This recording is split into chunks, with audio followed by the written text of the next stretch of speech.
This is Macroanalytics, delivering frank conversations on global macroeconomics and market analysis, outside the mainstream, featuring discussions and debates between Gordon T. Long, publisher and editor of GordonTLong.com, and his guests. The content of this discussion is strictly the opinion of the participants. It is in no way a solicitation for business, nor is it to be considered investment advice of any sort. Always consult a registered investment advisor before making any investment decision. These discussions are extremely hard-hitting and terribly frank, and parental discretion is advised. Now, on to the show. Good morning. I'm Gord Long with GordonTLong.com, and I have with me again this morning Ty Andros. Ty is the president of TraderView. He is the publisher of the TEDbits website and writer and editor of his very well-recognized newsletter. It's been out for many years now, the also named TEDbits. Good morning, Ty. Welcome back to Macroanalytics. Thank you very much for inviting me. Ty, we're going to just jump right in and continue from our first session we had on counterfeit economies, prosperity at risk, and how, in fact, it's being masked. I'll just pick right up with the charts that you brought, where we could talk about how it's being masked and more on a global basis. Well, Gord, as you can see, this is the Austrian true money supply, and for people that want to know what the definition of that, please go to onmises.org. But basically, this is really showing you true money creation. And if you really look at this, Gord, you can see back in the 70s when they put in Bretton Woods 1 and they tore the dollar from its reserve backings, and then it really started accelerating upwards about halfway through Reagan's first term. But that was nothing. That growth was just masking real economic growth and substituting nominal growth in its place in a variety of different ways, as you well know, misstated inflation. But then we really see it really go almost vertical during the second Bush administration, and since Mr. Obama's been president, it is literally vertical. See, Ty, once we get into a false growth and, in fact, unsound money, it actually will go exponentially on you. And this chart's showing that it's exactly what's happening, and it's perfectly predictable. Where I'm coming from on this, there's something called the Triffin paradox, and it was well understood in the 60s. Matter of fact, testimony before Congress well in advance of us jumping from the gold standard, because at that time we could no longer exchange gold for currencies because we were running such huge deficits, and we had a run on gold at the time. We went from over 20,000 tons down to 8,400 tons before, in fact, Nixon in August of 1971 jumped in and stopped it. But the concept and why it was able to be implemented around the world at the time was that for foreign countries to grow, somebody has to run a deficit. There needs to be a trade imbalance so that they would have capital that has been earned. So somebody on a balance of payments has to have a deficit. And so the United States was quite obviously in that category. Because with that deficit, it allows other countries who now have reserves to use those reserves as bank reserves in a 10-to-1 minimal, ever mind shadow banking system and highly leveraged banking systems to grow. So you suddenly have this explosion, which was actually required, as the potential of the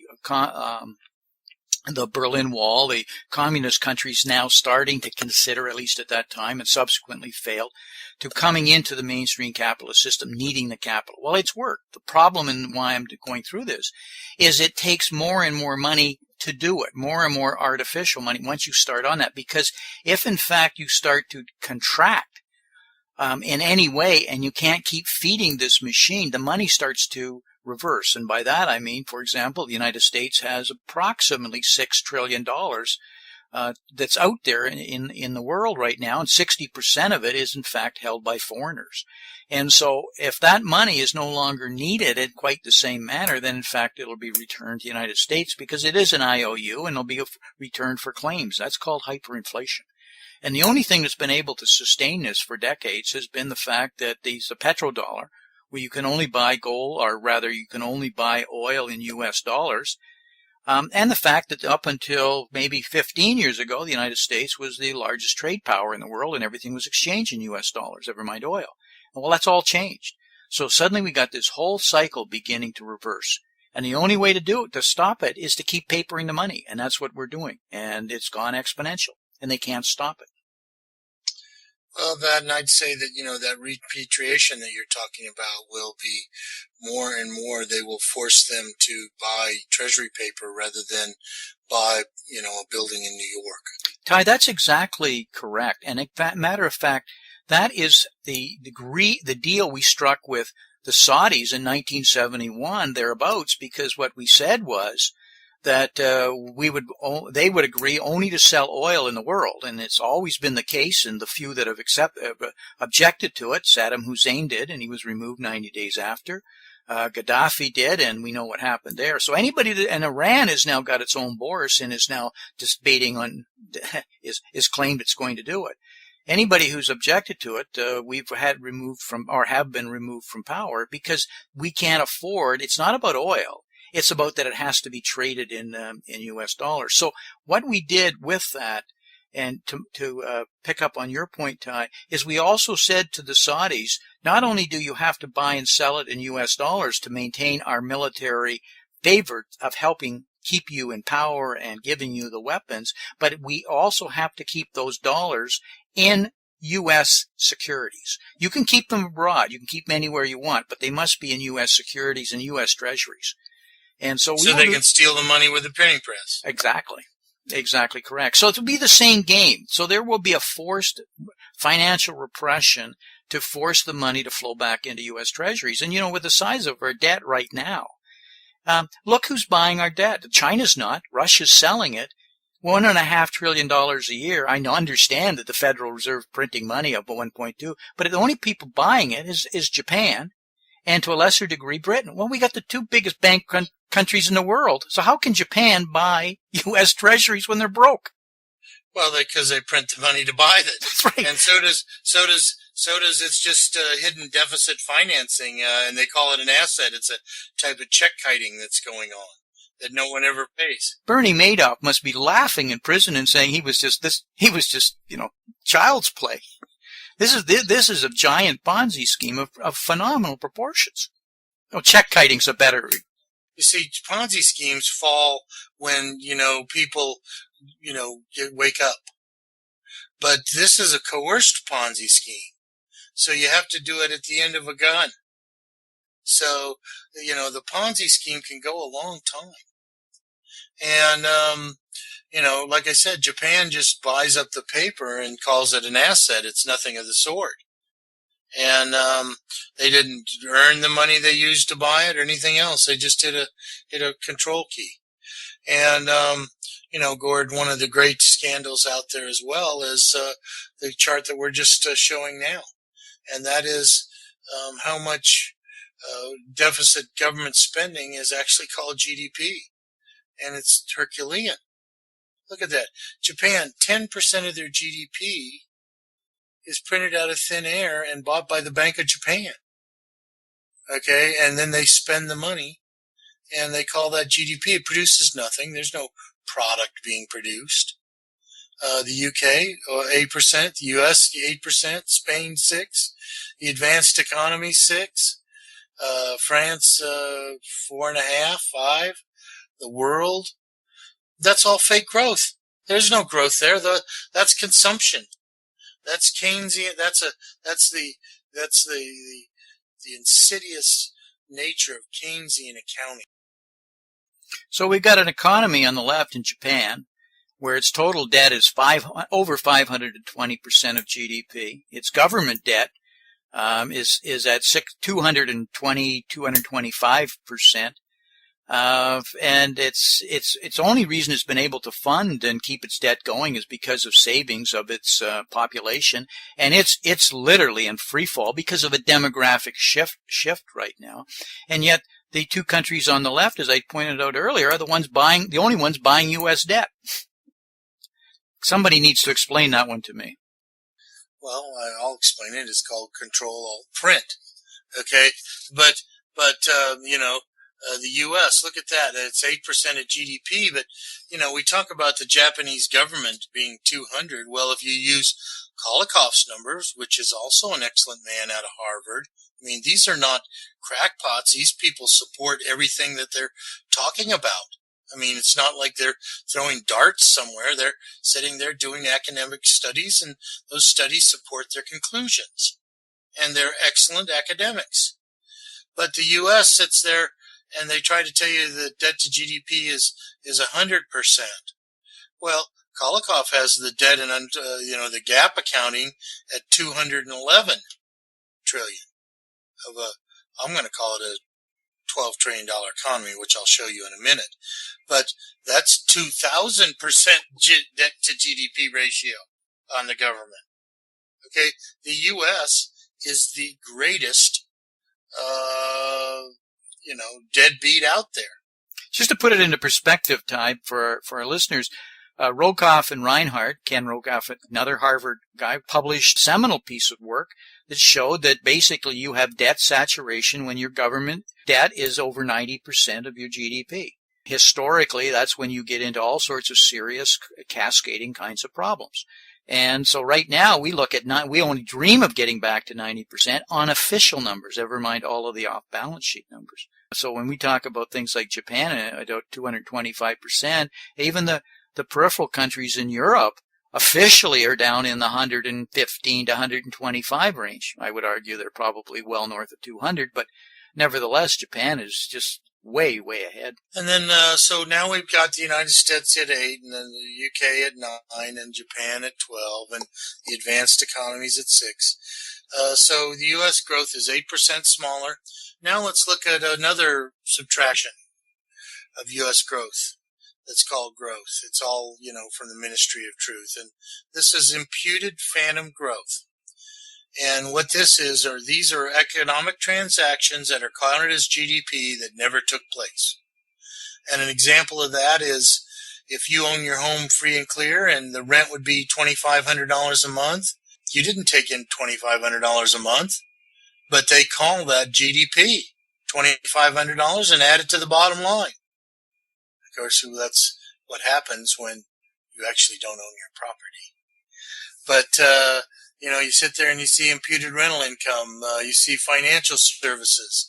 Well, that's free checking accounts. There's hundreds of millions of checking accounts, and they say that is worth $200 a year on those hundreds of millions of checking accounts, and they call that GDP. It just goes on and on. But if you look at the bottom line, which is as a percentage of GDP 2005 through 2010, they all hover between 15 and 16%. So let's call it 15.5%.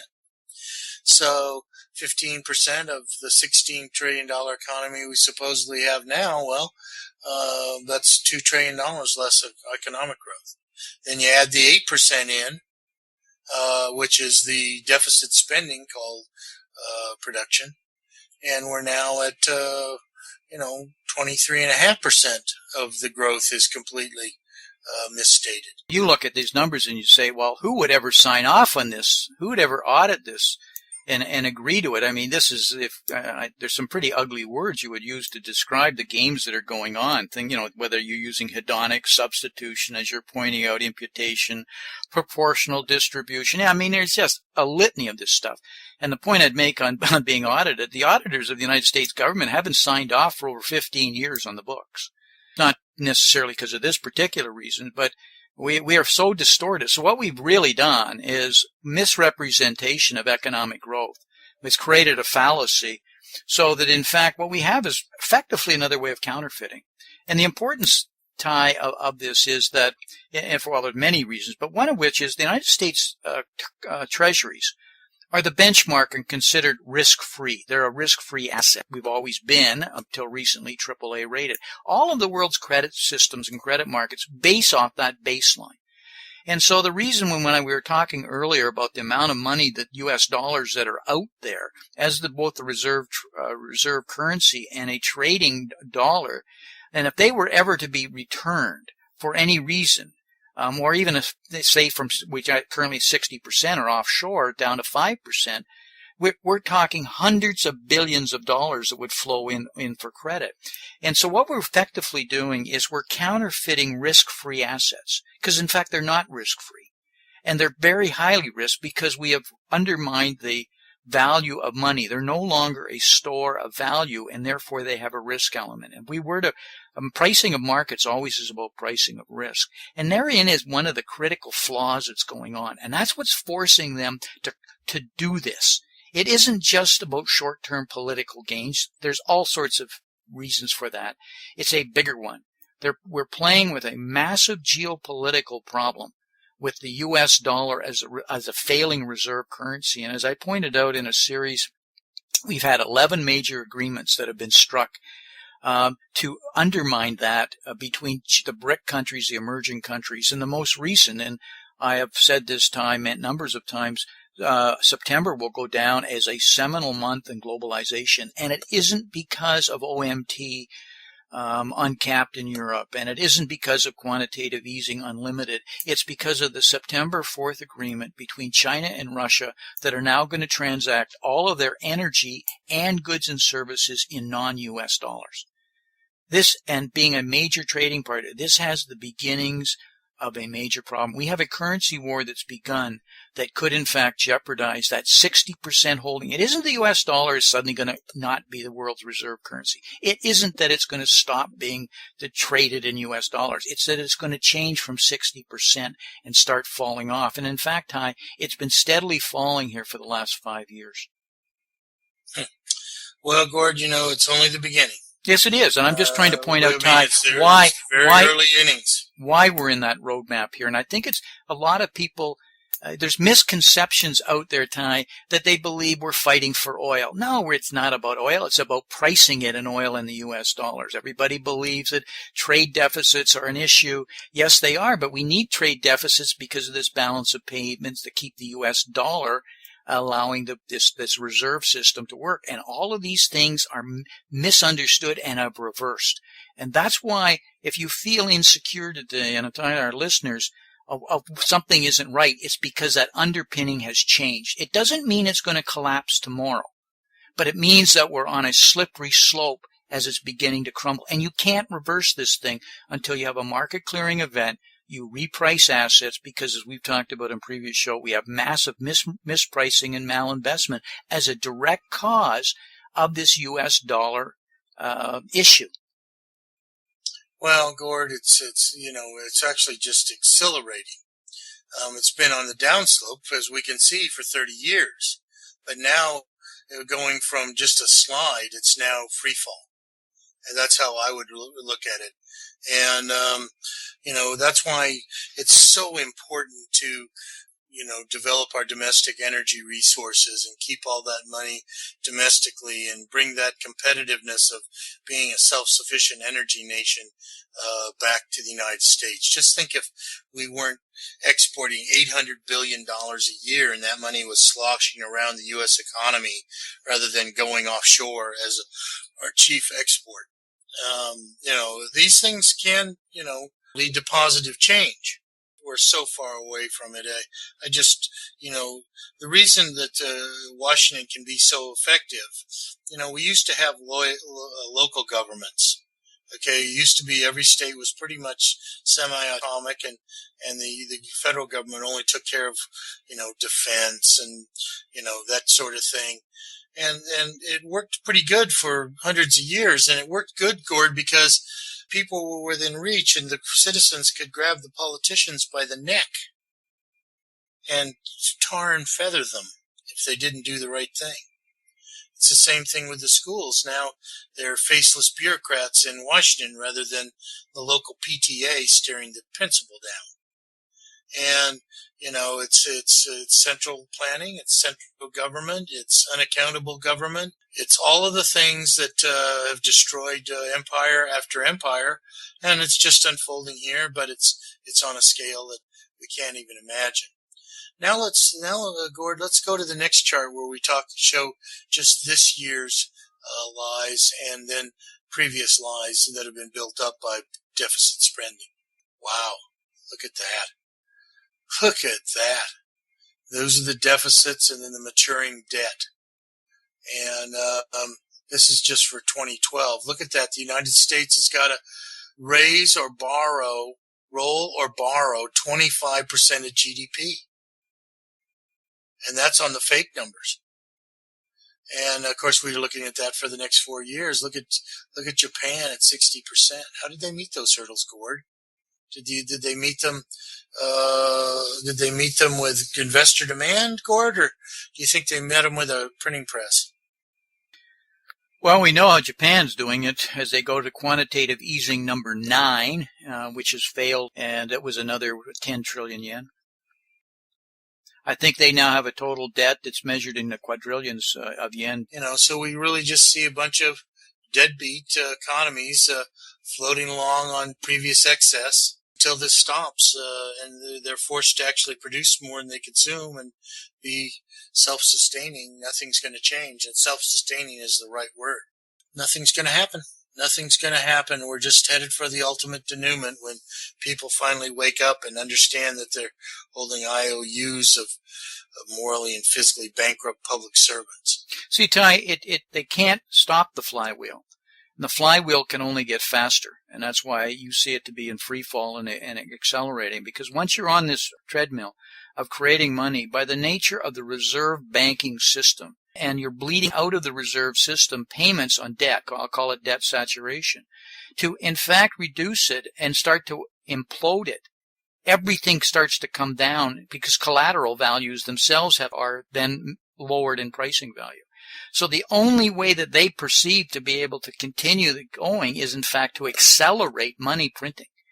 And, in fact, anything less than accelerating the rate of money printing, you start a contraction. Whether you want to use words like deleveraging, which is a fancy word for non-performing loans, is what they're facing. So the monetary mavens in the world, that's what they've decided has to be done because they see no way out. And there is no way out until you have a massive readjustment and a change in pricing and a correction of the malinvestment, a market clearing event. There is no way out. It's preordained at this point in time. Many of our listeners have asked that we keep our sessions to 20 minutes, so we will end this session at this point in time.